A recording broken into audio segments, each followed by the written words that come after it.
All right, go ahead and roll for perception. I got a 13. Hey, that's pretty good. With that, you can tell there's some fantasy situations going on. You hear some adult language, and with that, you can tell this podcast probably isn't for kids. Hey, everybody. Welcome to the Dungeoncast. I'm Will. And I'm Brian. This is the podcast where we talk about everything Dungeons & Dragons, from naughty ninjas to nasty nagas. And today, we're taking a tour through the 9 hells.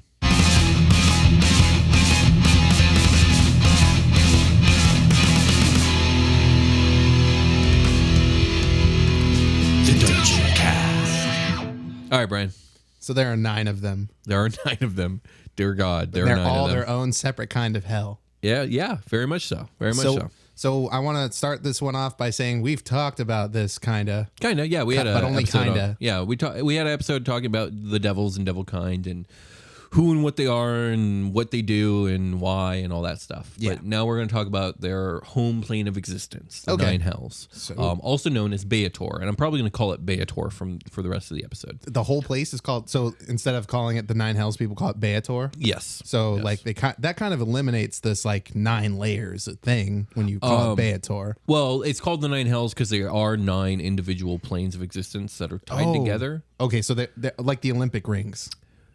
What? You know how the Olympic rings are all like a bunch of different rings, but they're all yeah. like connected? I guess. Okay, so the configuration and position of Bayator and its 9 realms in relation to each other and in relation to other planes of existence is up for debate depending on your campaign setting and your edition. Right. But generally speaking... In Classic. Yeah, in Classic. Not even in Classic, but generally speaking, across all editions, like the 9 hells are 9 individual places that are connected to each other but independent of each other at the same time. Yeah. It's very often depicted the only way to get to the bottom layer of the 9 hells, you have to go through the top 8 first. So you can't just pop in to... Number 7. Yeah, which off the top of my head, I think number 7 is Maladomini. You can't just pop into Maladomini. You got to go through Malbolge and Stygia and Phlegethos and all those other ones first. You have lost me. Yes. I'm going to lose you very often. So is that like the elemental planes? Because are they similar? No. The elemental planes are like 4 congruent planes that like touch each other on their edges. Okay. And then they come together and are kind of combined in the elemental chaos. So my daughter has these little cups that you stack inside of each other. And there's 8 of them. So is it like that? So like they get smaller as they go. You know what I mean? I understand what you're talking about. So the depiction of the 9 hells varies from edition to edition. In 4th edition, it was shown as like a big planetoid, and like there were just like inner caverns, and each cavern was a different layer of hell. I don't really like this rendition. And some they're just infinite planes that are like have portals to each other, kind of like the Abyss, like Super Mario. Yeah, kinda. And in other editions, they're shown as like flat discs that are literally like hover above each other. Okay, see that? I think in Dante's Inferno, they're literal like rings. Like they're called the Rings of Hell, I think. And now, is it Dante's Inferno or is it called the Divine Comedy? It's both. It's Dante's Inferno, the Divine Comedy. Oh, I see. Okay, I think. Shit, it's been. I thought it was called the Divine Comedy. I don't want to say I read it in high school because I read it after high school. I read it in college, but like even that was a little bit ago. What basically the last one was like the mouth of Satan or whatever. Okay, and that was like the last. That was the 9th one or whatever. I'm not intimately familiar with Dante's Inferno. Apparently, neither am I. But I'm sure you will see as we keep talking about these things. I'm sure there's parallels that you'll recognize that I don't. But we'll get into it. Yeah, like in one there's like a bunch of snakes that bite people and turn them into snakes. There's nothing like that. Okay. Cool. So this is the Lawful Evil plane of existence where devils live, and there are lawful evil entities. Right. Because demons are chaotic evil, right? Demons are chaotic evil. And so these are like their lawful evil counterparts, more or less. And there are other negative planes of existence. Acheron and Gehenna are 2 others, and they are the 2 that supposedly border the 9 hells. Okay. Excuse me. So, the 9 hells are made up of 9 unique layers, each with a deity-ish level entity called the Archduke in charge of the entire layer. Right. They are the 9 most powerful beings in all of Bayator, with Asmodeus as the king of it all. He's the king of hell. He's the ruler of the 9. Lives in the deepest, darkest pit. Yeah, he lives in Nessus, the deepest layer. You must pass through all the layers to get to him. Though it is a plane of evil, cruelty, and torture, it is also a place of rigid order and hierarchy. Right. Law is everything here. A lot of law, a lot of bureaucracy, a lot of promotions and demotions, as we've talked about in the Devil's episode. It's very corporate. That being said, it is still an incredibly abyss-like environment that's completely inhospitable and dreadful. Devils make up like 99% of the population, obviously, but mortals can live in some of these layers. It's not entirely clear. Well, it is kind of spelled out in specific layers, but generally speaking, non-devil kind, especially mortals, are completely not welcome without a letter of safe passage. Right. A contract. A contract. And the letters of safe passage, for instance, Mammon can give safe passage through his layer specifically. Oh, that's okay. So I just drew up the son of Satan or whatever, Mammon, from Constantine. The names of all the archdevils are going to be stuff that you're going to recognize because a lot of them are just multiple names for Satan or for other nice. Okay. Christian devil stuff. There's a bunch of different Satans. Yeah, basically. Okay. But he can't he can't sign a writ of passage through the layer of Dis, where Dispater, he rules that layer. Okay. So like to get to him, you'd have to get letters of safe passage from the other two. From Bell and Dispater first. I'm already like sick of the bureaucracy. Yeah, except for Asmodeus, of course. If you have a writ from him, you're good. Yeah, You're good. The CEO. So that being said, any general questions about Beator before we just dive into the first layer? I'm ready to jump off this diving board. Okay, so we're gonna dive into the first pool layer. Of hot, nasty fire. I guess the first layer is my favorite layer. If you can have a favorite layer, it's definitely, if I had to choose a layer to live on, it'd be number one. Okay, sure. Avernus. It is a charred and desolate wasteland of ash and fire. The sky glows red and is smoky and it's choking to breathe. Constantine again. Yeah. Where he goes to hell. Fireballs fall at random here. There's rivers of magma that flow from volcanoes. This is the layer of entrance for pretty much all outsiders. The lobby. Yeah, there are huge legions of devils that patrol these lands. Okay. Because front desk during the Blood War, this is where demons show up. Like this is they come a knocking. This is the Western Front. Yeah, because they have to come through here. Yeah, exactly. To get to the neck to get anywhere else. There's a completely different Eastern Front where the Abyss is. But we're not talking about that. We're talking about the Hell. So this is where if there's fighting between devils and demons, it's happening here on Avernus. Okay. And as a matter of fact, so many countless battles of the Blood War have happened here that much of the land is littered with blood, viscera, and bone just from eons of constant war. Viscera is my favorite one. Yeah. There is a river called the River Styx that flows here. Cool. As a matter of fact, it flows through all 9 layers and until it reaches Nessus where it falls off into oblivion. Is there a boatman? No. You don't pay a boatman? I mean, you can, I imagine, but there isn't like a boatman. There's a boatman, but he's just posing as a boatman, and he's just taking your money. Yeah, basically. Okay. The river, it flows red with blood. It's capable of robbing you of your memory and identity if you so much as like dip your hand into it, let alone fall into it. Yeah, it's completely deadly. Okay. Yeah, it is a major transit way though through the 9 hells. It's not the only way, but it is it's like the main highway because it will run through all 9 layers. What a way to lose a player. Yeah. Yeah. What a hell of a way. You don't know who you are anymore. I touched the thing. Yeah. Oh, no. Oh, God. So let's talk about major locations in Avernus. Dragon Spawn Pits. Hey, it's Team Matt. Back, we everybody. Talked about her. Go watch that episode if you want to know more. Yeah. Well, no, I'll tell you a little bit. It is another main entrance. You said it all. Dragon Spawn Pits. Yeah, it's a Dragon Spawn. This is where Tiamat lives. She used to be the Archduke of this layer. She is no longer, but she's the guardian of the gateway between Avernus and the next layer of Dis, which is in her Dragon Spawn Pits. If you want to know more, already at Tiamat. Yeah, man, that's like so nasty. Yeah, so if you want to know more, go ahead and watch the T-Man episode. It's a good one. There is a fortress called the Bronze Citadel. It's the seat of Bel, who is the Archduke here, of his power and his armies. That's cool. There is a cool name. Yeah, there's an area called the Maggot Pit, which is 1,000-foot wide pit of magical infernal larvae. I mean, this is a less good name. Okay, so like each layer has like an area where souls are getting transformed into devils. Remember we talked about how mortal souls get tortured and mangled till they lose their identity and turned into lemurs. Yeah. This is where that happens. And not demirs. Not Demirs. Lemurs. But here at the Maggot Pit is where they do it in Avernus, and they're like these larvae looking things. It's really gross. Doing it in Avernus. Yeah, there is the city of Darkspine, which it used to be a mortal city, but it kind of was like in an area that was like on the edge of There was reality. a fucking giant landslide. It ended up getting sucked into Avernus. Oh my God. And all the people with it. So there are some mortals that live here, and it sucks.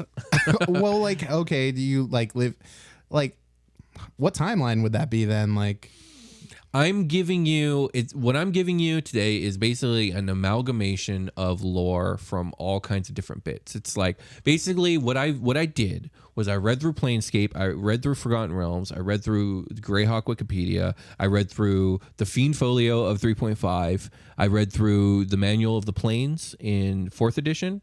okay. And then I also just Googled specific questions I had. And all the most common answers from all these sources are what I put in here. Okay. There are variations to a lot of the stuff I'm talking about, but this is like the general, I'm trying to give you the most vanilla version of the Nine Hells. While also getting like a complete picture. Yeah, exactly. So in one of these lores, a city slipped in here. and- Exactly. okay, so this is like if you were to like send players through here on whatever timeline you decide. Yeah. You know? The reason I've included Darkspine as a major location is because it was included in at least 3 of the 5 sources that I used. Okay. So there it is. Cool. Because I picture like, depending on when you go, there won't be anybody there. Yeah, exactly. this is Yeah, like the timeline's up to you. Yeah. And that's another thing is like, specifically in the Fiend Folio of 3.5, it made a point of talking about like at this point in the lore of D&D, because I think at that point they were still going with like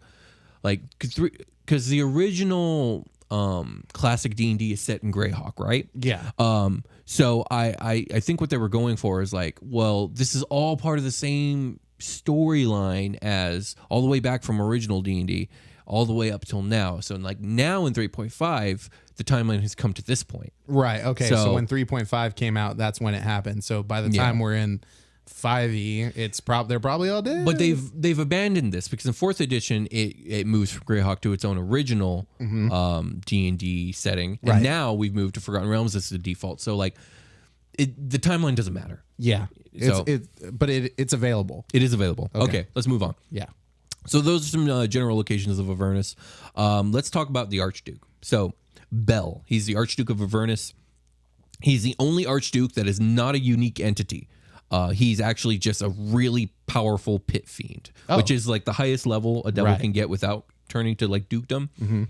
He used to be the main general of Tiamat when she was the Archduchess, but he actually betrayed her because she was shitty at her job to gain his position. He was chosen by Asmodeus himself because of his immense loyalty to Asmo and his military genius. This dude is a general and a half. He's also an aspiration to other devils because he's the only Archduke that started as a lemur and moved his way all the way up through the ranks, and now he's an Archduke. He's the only one. Everyone else was either an Archduke before the Nine Hells even existed, or was another powerful entity that became an Archduke. Yeah. or something like that. Hired externally. Exactly. This Right. dude was promoted from within. And Nice. so yeah, That's that good shit. yeah. So he has a pretty good relationship with all the other Archdukes because he is known to stay completely out of the politics. The deal is this: you command the armies, and you're gonna have all this power. You'll have your layer of hell, and you can continue being an awesome general as long as you stay out of all the politics of the other 8. And so that's generally what he does. He has the most secure position because of this, because none of the other 7 have a problem with him, and he has a very great relationship with Asmodeus himself, so he's good. Right on. Solid. You'll Good way to find get set up. You'll find that this gets a little more tumultuous as we keep going. He's known to be cool, calculating. He's all about business. He is served by 8 pit fiend generals that they call the Dark 8. So he's kind of modeled his lair after the way Asmo has modeled the entire 9. He's a company man. Yeah, definitely. He's a company man and a half. I don't do gossip, Yeah. workplace drama. That's Yep. not for me. Yep. I'm here to do I clock in, I Yep. get to it, I clock Indeed. out. I never clock out. That's it. I clocked That's in, it. I never clock out. Fun thing about the Dark 8 is that there is this propaganda ongoing that the Dark 8 are these immortal pit fiends that never lose battles. But the reality is the Dark 8, the pit fiends that make up this conglomerate, they They do die from time to time in these wars. Sure. But what they do is they'll get a pit fiend. They'll transform them to look like the pit fiend that died, and then they'll pass them off as the pit fiend. And this is like a morality booster. Like, look at our leaders that never die. Yeah. I mean, they do, but don't tell anybody. Yeah, exactly. All right, but that's it for layer number 1. You ready to move on? I'm ready. All right, second layer. I'm picturing us in a golf cart, and you're like giving me a corporate tour. Well, this is Avernus on your right. If you look on your left, there's the Maggot Pit. Yeah, look at these like rivers of lava. Real good. They've been here for thousands of years. Okay, second layer. The second layer of Baator is a plane called it's the layer called Dis. Okay. It is a plane made up of essentially one entire city made of iron. Okay. The city of Dis. It is an infinite city with tall iron buildings and is a maze of iron ramparts, ramshackle alleys, and paradoxical designs. The city is kind of always changing. It's always under construction. Ooh, that's so cool. it's impossible to map. That's really cool. Actually. It's also the iron emits an unbearable heat and glows red. Ooh, nice. It's like the super anti-Fey layer. Yeah, very, very much so. Yeah, God, man. a Fae would just instantly evaporate. It is more friendly to outer planar entities than probably any other layer. It attracts people here to do trade and stuff, and then kind of traps them here. This place is a little weird. We'll get into it. Okay. So some major locations of the Iron City of Dis is the Iron Tower itself. It's a citadel of Dispater. He's the Archduke here. It's an iron palace that changes with Dispater's will, so it never looks the same. Okay. And it lies at the center of the city, but because of the weird spatial magic going on here, no matter what direction you look in, the tower is always in your vision. Like, let's say you're on top of a building and you're looking to the west, you can see the tower. If you look to the east, you can see the tower. Like, it's always like only a couple blocks away and always in your sight. That's weird. So if I turn completely around from it, it's still in my vision somewhere? Yeah. Something like that. There's a big ass mirror on the other side of this plane, and you're going to see its reflection in it. And here's the thing. It's always a couple blocks away, and if you try and get to it, it will always remain a couple blocks away. Sure. It's just weird paradoxical stuff going on. Okay. Here. I mean, I really like it. Dispater likes it this way. I really like the idea of a party. Your party goes into this lair, and it's this one way. They leave, they come back. Like, maybe they go in and they have to come back out of the Nine Hells, right? Mm-hmm. Maybe it's that kind of deal. Yeah. And the second time they come here, it's just fucking completely different than the first time they came because it's always changing. Yeah. That's absolutely. so cool. That's I'm picturing that art.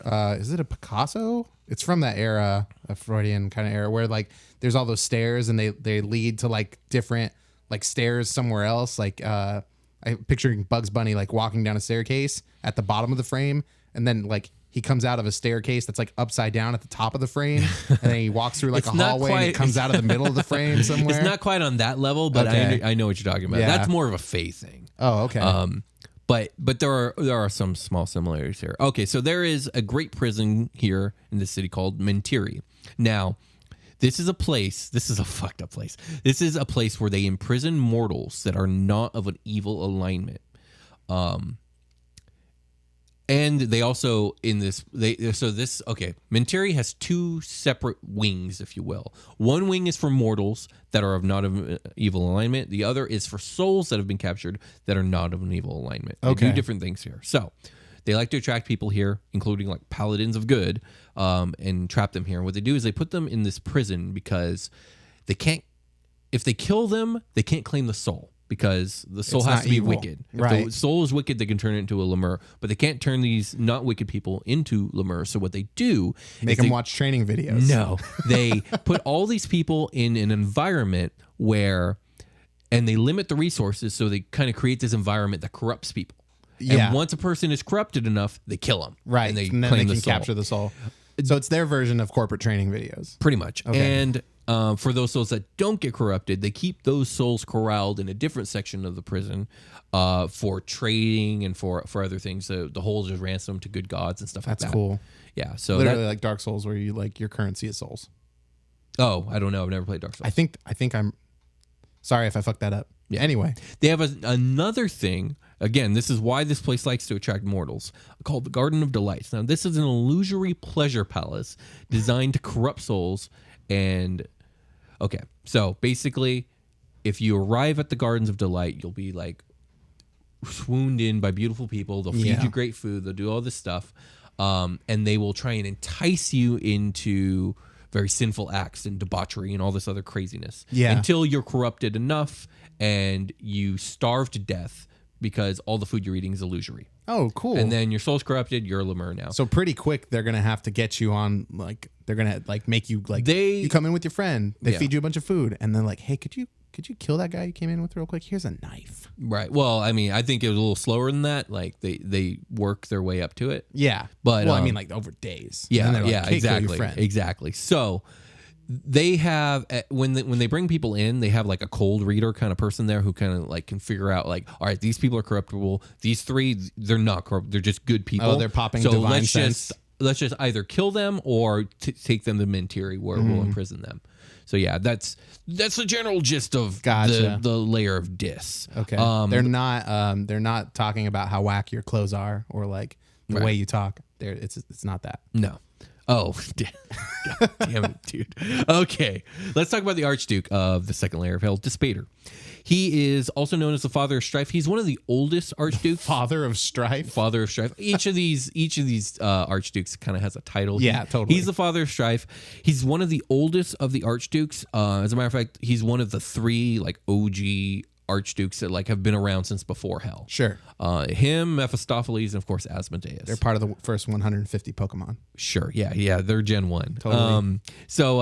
Because of this, he's known to be the most cautious, and he's also the most political savvy. He's like always polite. He's not, what's the word, committal to anything he says. Like he says a lot of non-committal stuff, so he can't. He doesn't have to take responsibility for anything that happens. Right. He tries to be kind of friends to all the other Archdukes, but he doesn't. He's not really successful in that because he can't be friends with everybody here because there's too much political maneuvering. You see through that shit.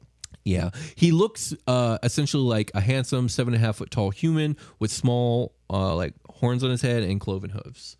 Okay. You'll find that a lot of the Archdukes look very humanoid, very archetypal, handsome yet monstrous human man or woman. Gotcha.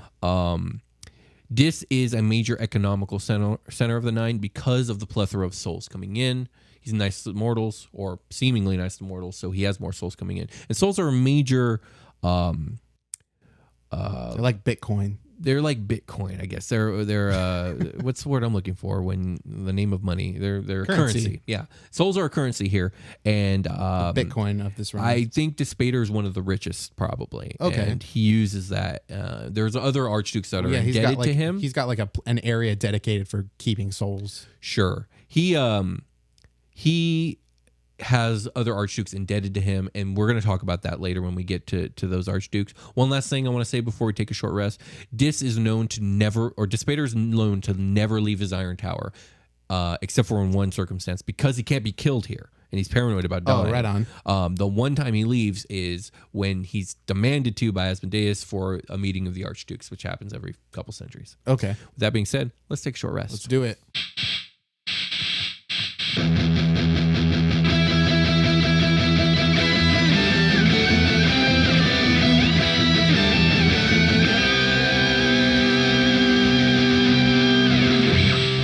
Welcome to the part of the episode we stopped talking about the last thing we were talking about. We're talking about how much we love you guys. If you're hearing the sound of my voice, thank you so much for listening to the show. We really appreciate you a whole lot.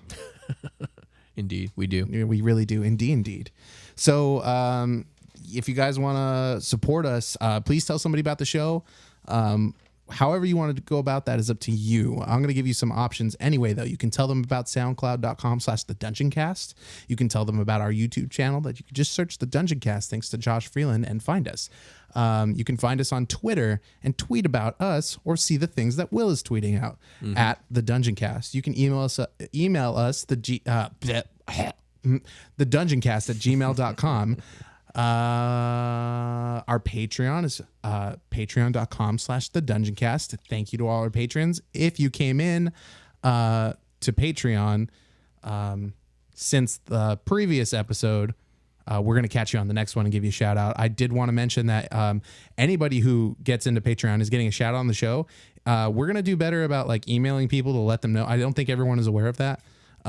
So we want to respect your privacy. If you don't want to be shouted out on the show, we want to know so that we don't do that. Yeah, or if you want something specific shouted out on the show, like we're not like a message or anything, just like hey, we're gonna shout out. I want What you to shout name? out. Yeah, like shout out my Twitter handle, or shout out my name, or shout out like, you know, typically we go with whatever you signed up to Patreon with. Like your username on Patreon is what we're gonna shout you out as. That's all we have to go by. But yeah, we're gonna reach out to you guys if you come in like, hey, you're getting a shout out. Is there anything in particular you want? We just want to make that clear because we don't want to disrespect anybody's privacy or anything like that. But I think, there will be an upcoming contest, not on this episode. Maybe in a couple episodes from now, we'll start talking about that a little more. Yeah, next episode I will announce what it is. Oh, man, so exciting. Typically, if you like tweet a link to the show or leave us an iTunes review, that gets you entered into these contests that we run. But if you guys want to do that anyway, that's really awesome and we appreciate it, especially like the iTunes review in particular. I love seeing those reviews, and most of you guys are really, really nice about what you have to say. YouTube comments and stuff, really cool. Like, subscribe, blah, blah, blah. You guys know the drill. Every YouTube channel says that. So, yeah, but thank you guys very much once again for listening to the show and participating. We love you guys. We love all of you. Thank you so much. And we should go back to the show. We should go back. We have a lot to talk about. Let's go back to the show. Yeah.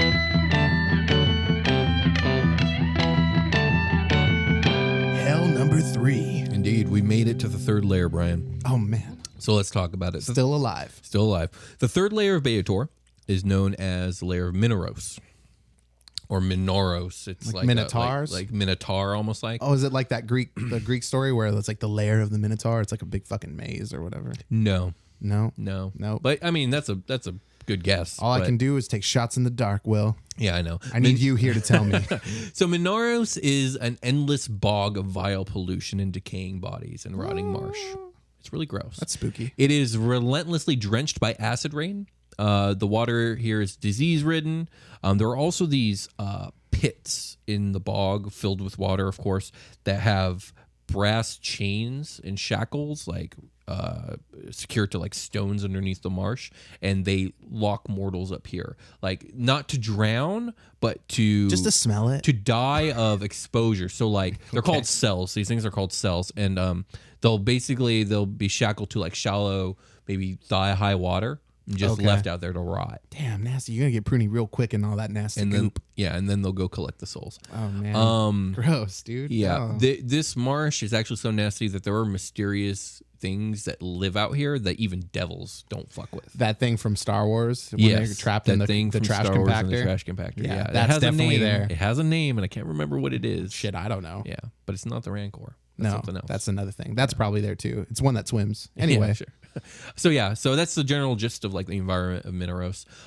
Let's talk about major locations. So the city of Minoros, known as the Sinking City, is an enormous city of blackstone built by Mammon, who's the Archduke here.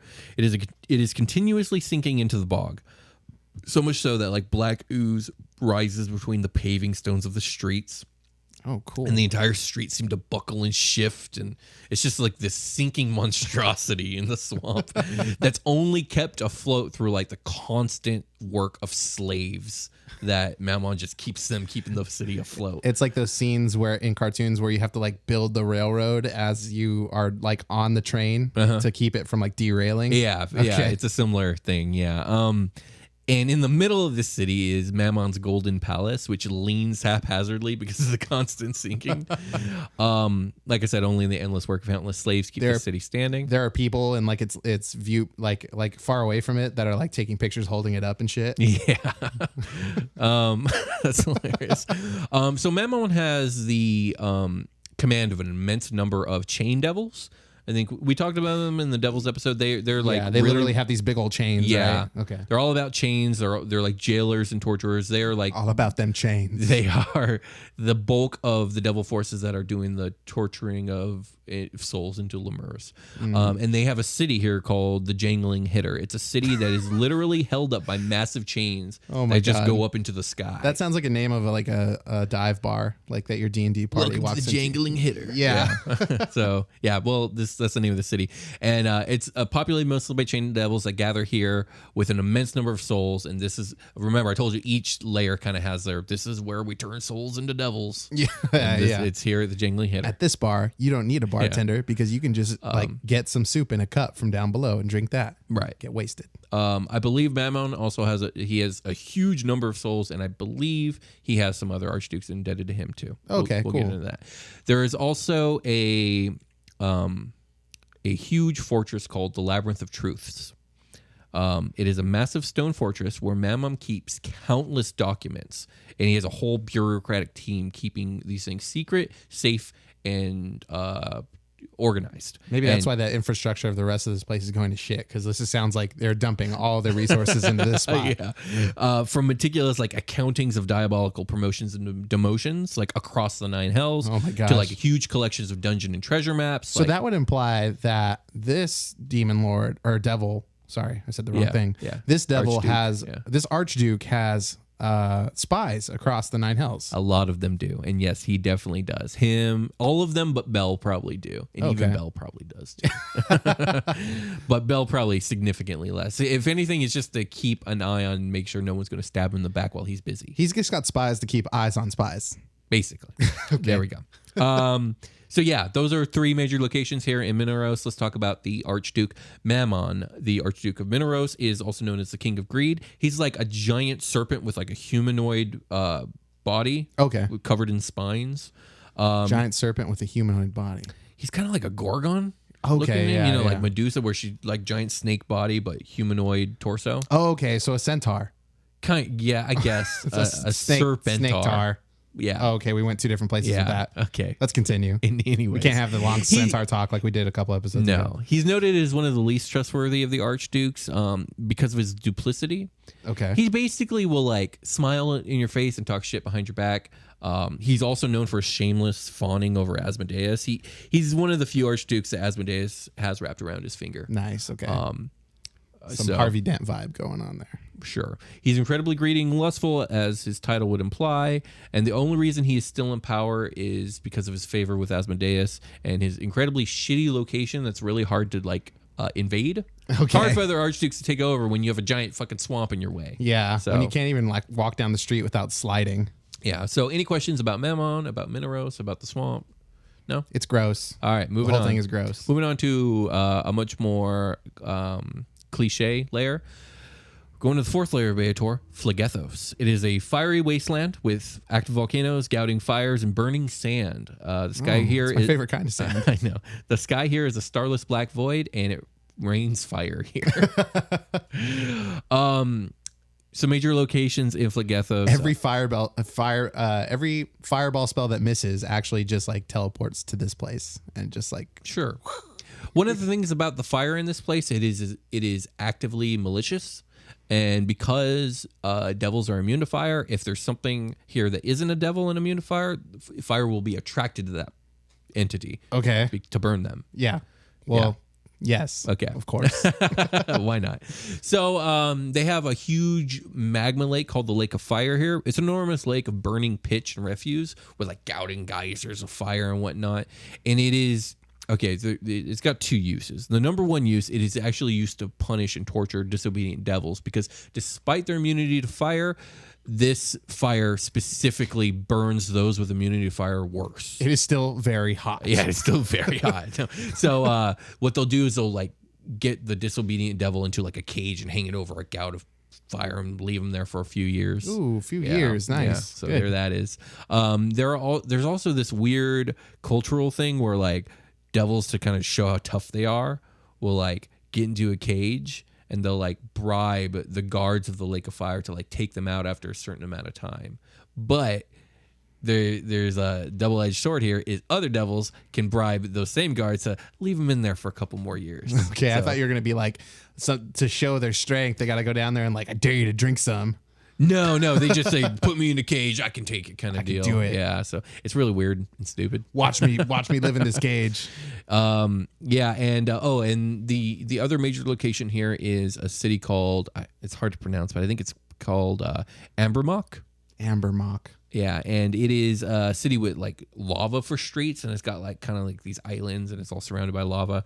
It's most notable for its diabolical courts, which serve as a neutral party for like court disputes between like things from like, okay, things within Lair get solved very easily because there's a strict hierarchy. But if someone from Phlegethos and someone from Dis are having a serious problem and the hierarchy isn't straightforward, they would come to the Diabolical Courts here at Ambermock. It's your fucking standard TV course, fucking Judge Judy. Yes. So there it is. So they're a neutral party. There it is. Okay. Let's talk about the most interesting thing about Phlegethos, and that's the Archduke situation.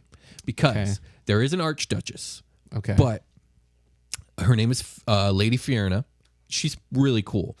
And her father... It sounds like she's really hot. Because She's like a pleasure succubus demon. Oh, I would know. Yeah, like, okay. You meant hot as in actually hot. Yeah, well, I imagine both. You see? So anyways, Lady Fiona is technically the Archduchess, but her father Belial is the actual power behind the throne. Belial. And from Diablo. Right. And I believe that's another like actual term. Like an actual so they're like the Archdukes of Phlegethos. Now they're both incredibly attractive physically, humanoids, and they're both essentially like, they're not like quite succubi, but they're essentially like pleasure devils. Sure. And they have a really extremely questionable partnership as father and daughter. It's not explicitly stated, but is heavily alluded to. He's basically taught her everything she knows about being a ruler, about being a sex demon or devil, about being manipulative. He's basically been grooming her for this. He seems to actually care about her, which is unusual for devildom because how do I they're all vying for power. They're all vying for power. Why would he try to like prune someone? Now there is a selfish reason for this. In that it removes him from responsibility. So if she gets dethroned, he's safe. Yeah. So there is that there, but it does seem like he really is like, he lets her have more power than I think he probably should because she's becoming more independent now. And as she's becoming more independent, their partnership is becoming tenuous at best. And she has different aspirations than he does. Like he's kind of about freeing his Archduke buddy in Stygia, who we'll get into from his predicament, because they have an alliance. She's less about that, and she more has an alliance with a different Archduchess because they have a sexual relationship. And the thing is, that Archduchess is the daughter of Asmodeus, and he's not really for Asmodeus. And we're getting political here. This is the weirdest layer. Yeah, this is the weirdest layer. It gets weirder. But yeah, so that's them. He's supposed to be like fiercely intelligent. Okay. Incredibly political. I don't know if you have any questions about Belial or his daughter, Lady Fiona. No. Okay. Moving on. Let's move on to the fifth layer. I fear the answers I might get if I start asking the question. Maybe off camera. Okay, sure. So yeah, there that is. Well, let's talk about. I think I missed a major. Oh yeah. There was a major location I missed, and I want to go back to it. Fiona has her palace. She is the Archduchess. So she has a huge tower made of this crystalline stone that's wreathed in blue flame. Ooh, that's really cool. Yeah, it's really dope look. And of course, being the kind of devil she has various pleasure domes of debauchery. Great. Yeah. This is debauchery dome number 1. Yeah. I feel like you'd be like, oh shit, I forgot. And you had to like flip our golf cart around. Yeah. I forgot. We got to go look at the pleasure dome. I forgot to show you the pleasure domes. All right. So how could I forget? That ends our tour here in Phlegethos. Let's move on to the next layer. Yeah, sure. So the next layer of Baator is called either Stygia or Stygia or Stygia. One of those. Yes. It's a mostly frozen ocean covered in glaciers and icebergs. Black sky is constantly flashing with lightning. The river Styx flows here as well, even though like a lot of it's ocean, because it flows. Number one, it will flow across the ice, forming a great channel, but it will flow directly over seawater as well. It stays separate. Yeah, you have like an ocean. I somehow I know exactly what you're talking about. You have like an ocean current going from like left to right, and the river Styx is just running straight. Exactly. It's like oil running on top of water. Totally. So it runs straight through here as well. That's really cool imagery also. Yeah, it is. Deep, cold, unfrozen seas churning in many places. Yeah, that's the general look of Stygia. Major locations. Tantlin is a city made of ice and built on a gigantic iceberg. Its top industry is paperwork for the rest of the hells. A lot of documentation and bullshit runs through here. Wasn't Mammon doing that? He was.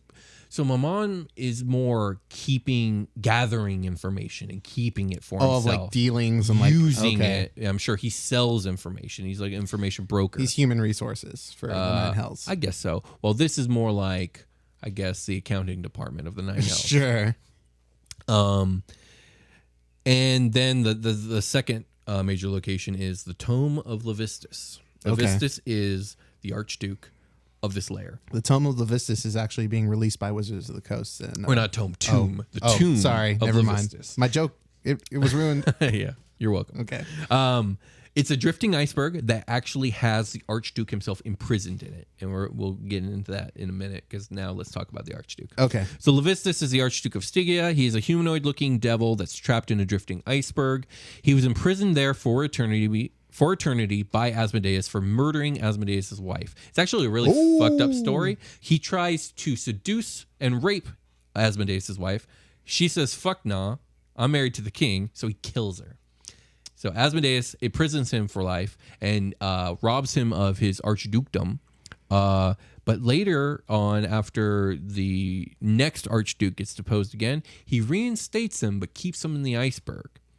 So he's kind of like caught him under his thumb in a way. Okay. Like, you're in charge, but you're so trapped you can't do anything to hurt me or my plans, really. Okay. So like, this works better for me. You're in like a point and click like kind of scenario. This is the same iceberg that sank the Titanic. Yeah. So he originally deposed him. Okay. So I'm sure Asmodeus deposed him just for the slight itself, but Asmodeus has had this machination going on of getting his daughter to an archdukedom position, and this is phase one of that, was demoting La Vistas but keeping him alive, because it kept everyone distracted, because it's like, why didn't he just kill him? Like, but also like a major player just got demoted. Right. Like, Okay. all this upheaval happened. So it distracted people from some other stuff that he was doing, which we'll get into as we keep going through the layers. Okay. In the position that La Vistas is in now, he's actually dedicated himself to setting the Nine Hells into chaos. He doesn't give a fuck about anything else anymore. He can psionically communicate with his servants, and basically he has all his spies and all his people working on destabilizing all the other layers. He wants to just send the whole system into chaos. Okay. How successful are Probably they at not that? very. But Bell from Phlegethos is trying to get his boy La Vistas out of that iceberg. Oh. Because they have an alliance. Okay. And that's what I mean by Fiorenna and Bell kind of parting ways, because Fiorenna has a relationship with the daughter of Asmodeus. Bell doesn't like Asmodeus or his daughter, and he likes Bell, who doesn't like them either. But now they're starting to part ways, so you're going to see a clash here in Phlegethos soon. I'll do my best to follow. Indeed. Any other questions about Stygia? No. All right, let's take a minute while I get my other notes out for the next layers. Yeah, let's do it. Okay, let's talk about the grossest and most fucked up layer. I guess we have to. I was going to ask if we have to, but we're here to do. So this layer is called Malbolge, I think is how you would pronounce it, or Malbolja. Malbolja. Yeah, it's yeah. So it's a layer that's super dependent on what edition and setting that you're talking about. But the most repeated portrayal was that this layer has recently been transformed. The previous Archduke or Archduchess was a hag named Malik Guard. She was a night hag, the Hag Countess. The hag queen. Yeah. The previous Archduke before her, I don't remember who that was, but they got deposed as well. Asmodeus. Hang on. When you say recently changed, what does that mean? What does that mean? Indeed. That's up to you as a dungeon master. It's like this other thing with that sunken city is like, yeah. What it means is like, okay, if you want to just lift this lore and use this lore as like your canon, then this is what's going on currently. Okay. So Malik Guard was the Archduchess here, and she got appointed by Asmodeus, and it caused a huge hubbub because she's not a devil; she's a hag. Hags are fae technically. Okay, she's incredibly powerful, and being lifted to Archduke status made her even more powerful. Right. But it was all an elaborate ruse. Asmodeus was setting up a chance, a vacant position for his daughter to take. Okay. But she wasn't ready. Well, it wasn't that she wasn't ready to take the Archduke position quite yet. It's that their relationship wasn't where he wanted it, because she's always been like really independent and rebellious against her father. I guess rebellious teenager. God, Dad. Oh yeah, okay. I know you're the king of hell, but God. Oh man, you don't understand me. Yeah. So he's had a real hard time like reining her in, trying to get her into the family business. Sure. So as a placeholder, he raised up this hag, knowing that she was very temporary. Okay. And it kept all the Archdukes distracted from what he was really doing, again, with the La Vistas thing. At some point... Kansas City Shuffle. Yeah, at some point, he strikes some sort of deal with Glacia. That's her name. Okay. And I doesn't matter what it is, they're on the same page now. I think the books make it pretty clear that like she's not trying to take control of hell from him yet, although I will say she's the most likely to inherit the nine hells if Asmodeus were to fall, besides Mephistopheles, but we're not talking about him yet. Okay. So when everything is right and he strikes this deal with his daughter and they're on the same page, they're on the same team now, he basically causes Malik Guard he kills her, but the way he kills her is really horrific. Causes her to die. Yeah. The way the story goes is she's like out delegating stuff, like touring her lair. Sure. And she like begins to choke and hack and cough. And then she begins to like kind of like what's the word? Expand like a balloon. She begins to balloon, and she grows like huge and grotesque, and like it's not even like that scene in Willy Wonka. No, Violet, you're turning violet. No, Violet. not like that, because that is just like she just kind of expanded in general, and like her torso just expanded. Like with So this, she's, like, changing her every form. part of her body starts to expand and like mutate and like explode. Her head becomes particularly big, Like that scene in Cloverfield. All her body parts explode and expand to such a degree that her entrails cover and now make up the entire layer of Malbolgia. Like her ribs become mountains. Oh, no. Her entrails become caverns. Her hair becomes forests. Her skull forms the citadel, where Glacia makes her home. And this place is generally disgusting as fuck. It's just viscera and organ everywhere. This is trash forest from last episode, but for real.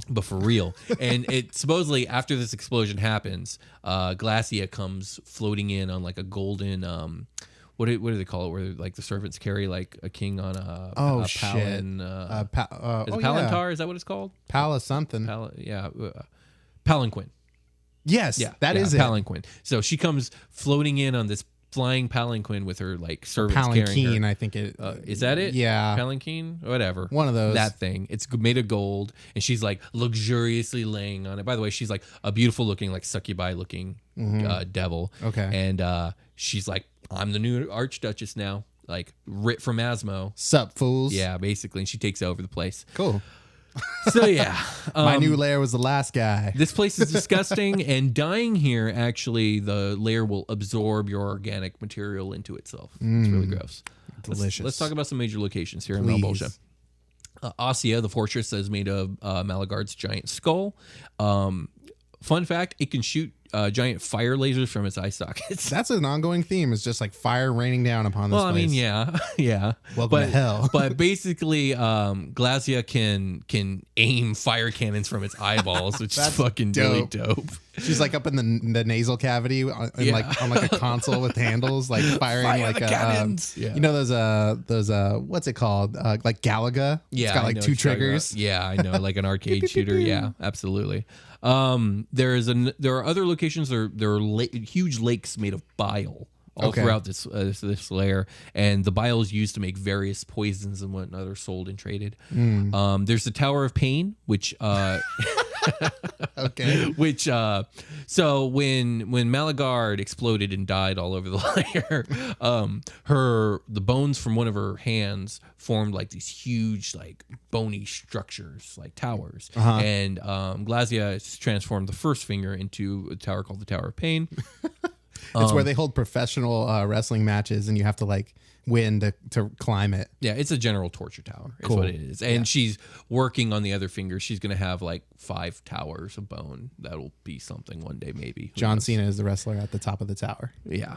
Any questions before we talk about Glazia herself? No. Which we've kind of already done. So, like I said, Glazia, she's the daughter of Asmodeus, the most recent Archduke, beautiful succubi-looking woman, rebellious to her father, but they struck some sort of deal.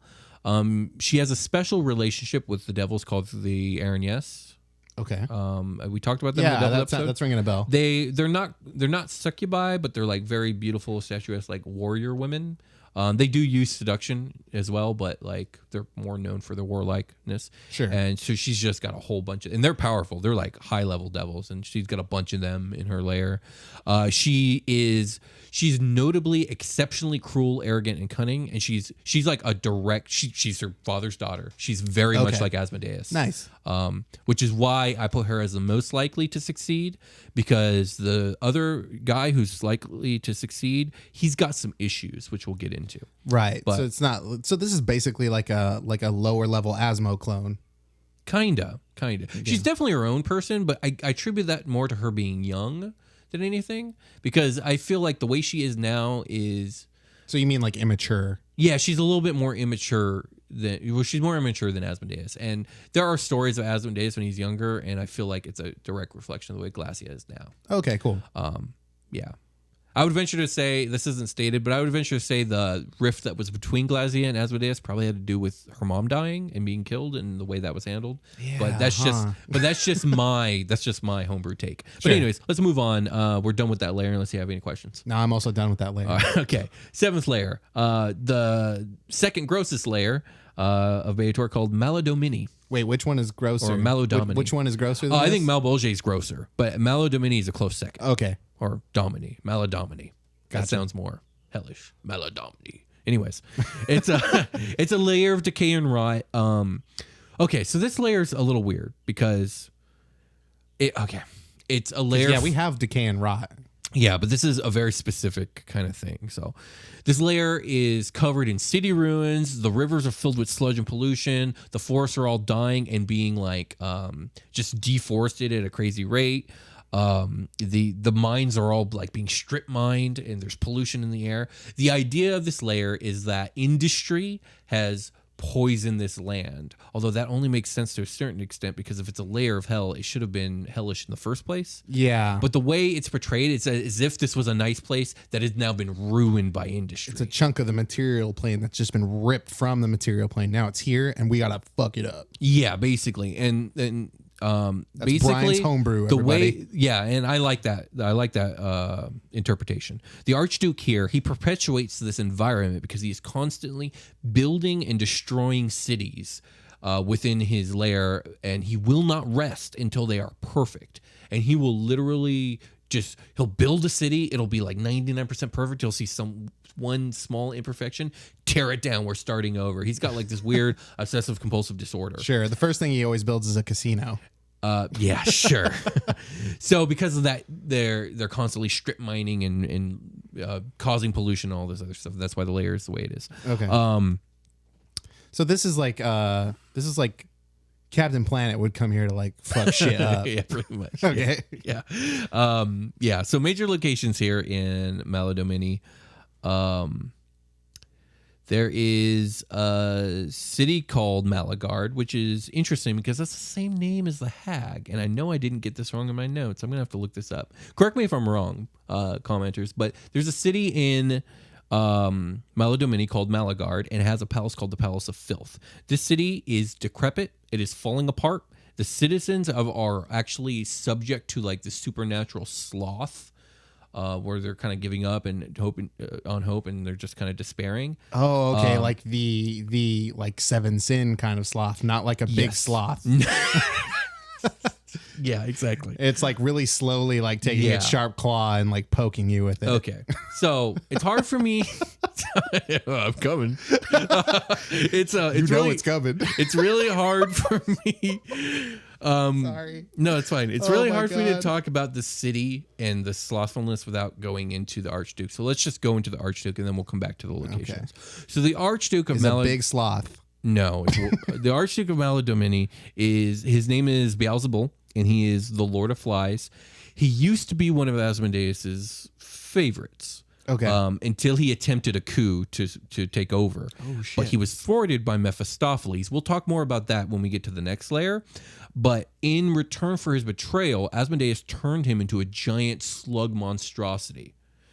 And on top of it, turned his whole palace into like this building of excrement and filth. It's literally... Did we talk about this in Devil's episode as well? We might have talked about a big little slug? bit. A big That slug. We sounds might have talked familiar. about a teeny bit. Essentially, this palace is literally made out of shit.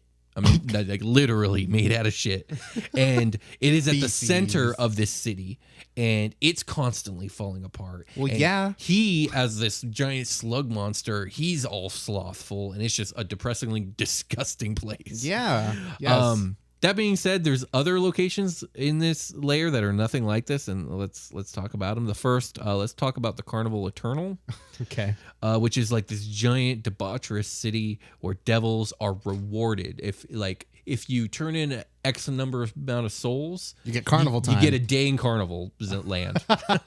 Yeah, here's your wristband. Yeah, pretty Make much. sure you turn left at the Palace And of Shit. I know Not if you turn in enough at once, you get a century. Go have fun. You get you get an extra ride on the roller coaster. Yeah, and that's just in the middle of this weird, fucked up place. This one I found the most interesting. I think this is probably the most interesting to me in concept of any other location we're going to talk about. It's a city called Ophalion, and it is a city that is made up of fake designs of the mortal realm. So the concept is this.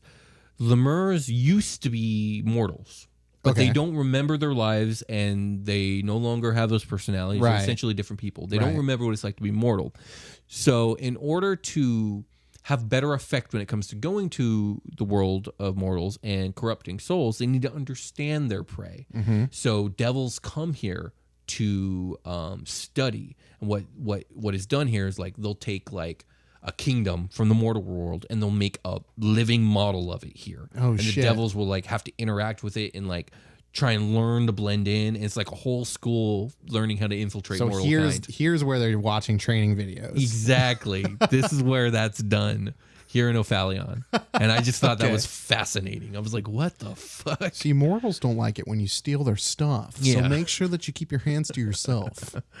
So yeah, that's pretty much all we have for a Maladomini, or Maladomini or whatever. There's a lot of cool things going on here, except for that poop palace. Yeah, except for the poop Welcome palace. to my poop palace. Yeah, sure.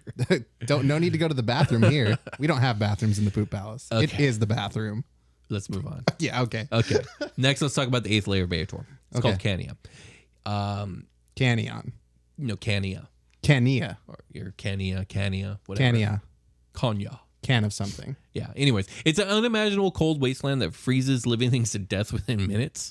Giant glaciers, enormous mountains make up the landscape. Okay, so there's this is the second cold layer. Yeah, except for the first one was like a frozen ocean. This Right. is just a frozen wasteland. It's supposedly so cold it makes Stygia seem balmy by Okay. comparison. It's so cold it feels hot. Yeah. Like liquid nitrogen cold. There we go.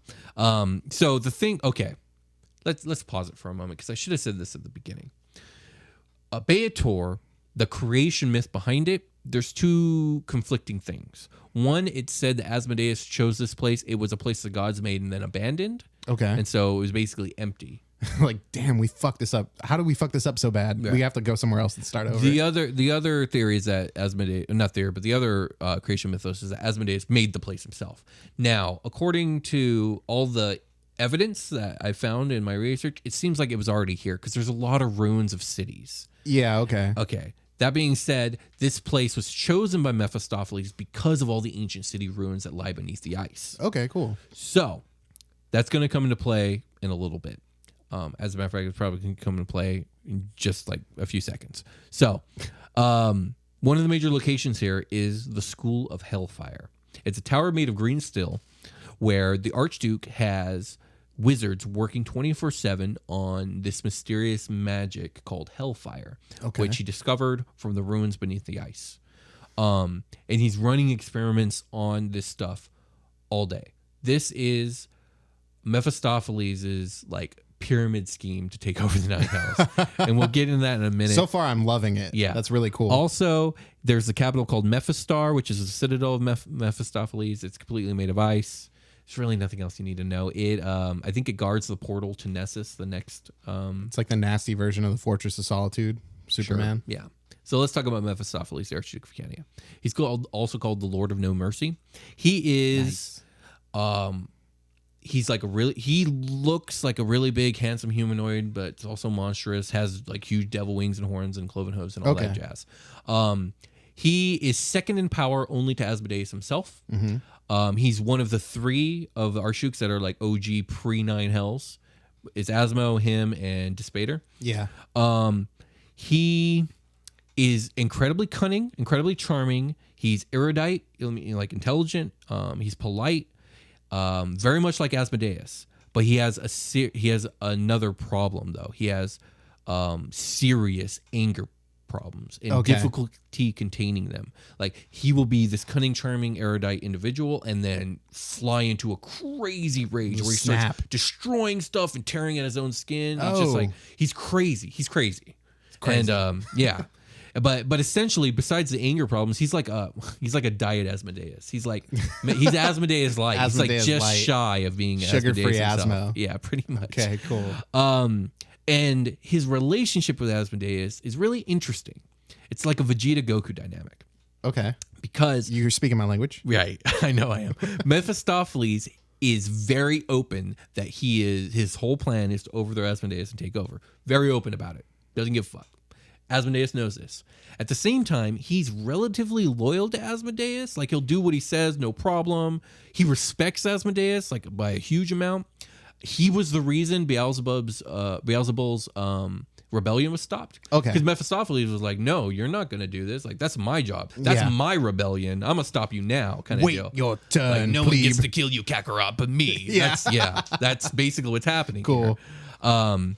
So yeah, that's kind of like the weird dynamic. And again, he's the second most powerful. That's why I put him so high on the succession level. But it's because of his madness that I put him below Glacia. Because Glacia has all the Asmodeus qualities without the madness. Without that one little. But let's talk about his crazy Hellfire pyramid scheme. Yeah, let's do. That's what I'm interested about. That just might work. Sell me some life insurance. Let's go. So this Hellfire scheme, like it's not very clear what the Hellfire is. I think it's just really powerful fire magic that's easy to learn. And the way he's using this Hellfire is he's offering it to his cult members in the mortal realm. And enticing more members to join his cult in the mortal realm through, like, you'll get this Hellfire power that's really powerful, and you don't got to be like a wizard and study it forever. You just get it, and he's trying to grow his cult to be massive. Nice. But they've got some decent power because they're learning powerful, easy to use powerful magics. He guards the Hellfire secret, like, very, very close to him. So because he's dedicating all this infrastructure and time and effort to growing of his cult, he's not using that time to gather souls the way he should. There's a quota you have to meet to stay an Archduke. Yeah, to dedicate souls to the Blood War and to Asmo and all that stuff. He's definitely not going to the Carnival. He's definitely not going to the Carnival. Okay. So what he's been doing is he's been borrowing souls from Despater and from Mammon. Oh. And so he's in their debt. Now, here's how it might work out. If he manages to be successful in growing his cult the way he wants, when those motherfuckers start dying, he's going to start collecting souls and dividends. I see. So he's like borrowing, he's taking loans out. He's taking loans. Investing. Yeah. And if it works out for him, he'll end up with a massive army. That's probably step one in his takeover. Okay. Step one, cut a hole in the box. But he also is trying to keep his plans completely secret. Like, Despater and Mammon like having him in their debt. They don't actually know what he's doing. Right. But if they find out, they're going to start trying to find ways to sabotage him for multiple reasons. Number one, they don't want him to have an army. Mm-hmm.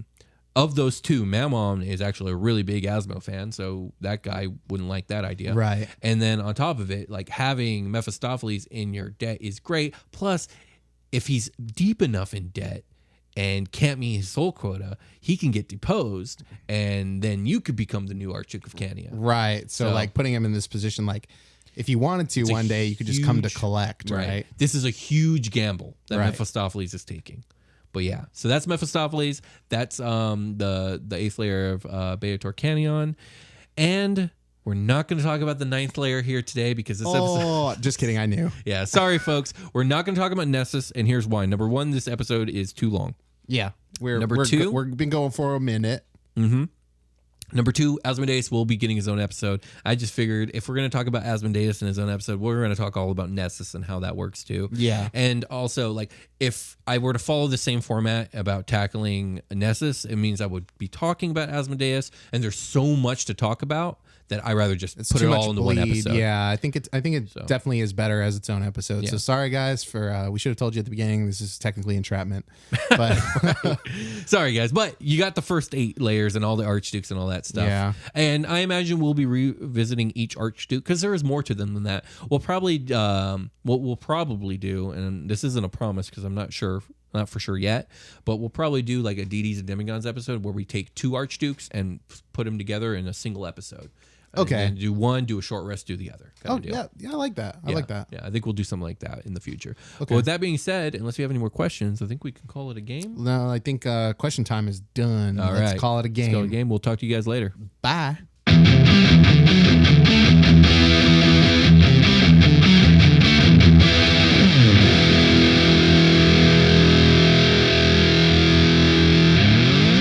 The Dungeoncast. Did you hold up 9 fingers? That's incredible. That was funny as fuck. Okay.